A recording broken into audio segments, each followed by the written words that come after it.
ఇటీవల కాలంలో అమెరికాలో వెలుగు చూస్తున్న తెలుగు వారికి సంబంధించిన వార్తలు హాట్ టాపిక్ గా మారుతున్న సంగతి తెలిసిందే. అదే సమయంలో తాజాగా మరో షాకింగ్ విషయం తెరపైకి వచ్చింది. ఇందులో భాగంగా 4 తెలుగు వారిని ప్రిన్స్టన్ పోలీసులు అరెస్ట్ చేశారు. ఇది మానవ అక్రమ రవాణాకు సంబంధించిన ఇష్యూ కావడం గమనార్హం. అమెరికాలోని టెక్సాస్లో మానవ అక్రమ రవాణా కేసులో 4 తెలుగు వారు అరెస్ట్ అయ్యారు. ఈ సందర్భంగా నిందితుల వివరాలను పోలీసులు వెల్లడించారు. ఇప్పుడు ఈ ఇష్యూ యుఎస్లోని తెలుగు కమ్యూనిటీలో హాట్ టాపిక్గా మారింది.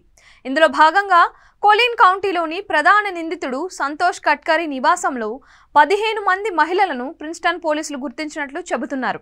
ఈ నేపథ్యంలో సంతోష్ కట్కరీ భార్య ద్వారకాబీరిని తమ షెల్ కంపెనీలో బలవంతంగా పనిచేయించుకున్నట్లు అధికారులు గుర్తించారని అంటున్నారు. ఈ కేసులో వీరిద్దరితో పాటు మరో 2ని కూడా పోలీసులు అదుపులోకి తీసుకున్నారు. ఈ సందర్భంగా గిన్స్బర్గ్ లేన్లోని ఇంటిని సోదా చేసినట్లు వెల్లడించారు. ఈ సోదాల్లో అనేక ల్యాప్టాప్లు, మొబైల్ ఫోన్లు, ప్రింటర్లు, కొన్ని మోసపూరిత డాక్యుమెంట్లు స్వాధీనం చేసుకున్నట్లు అధికారులు తెలిపారు.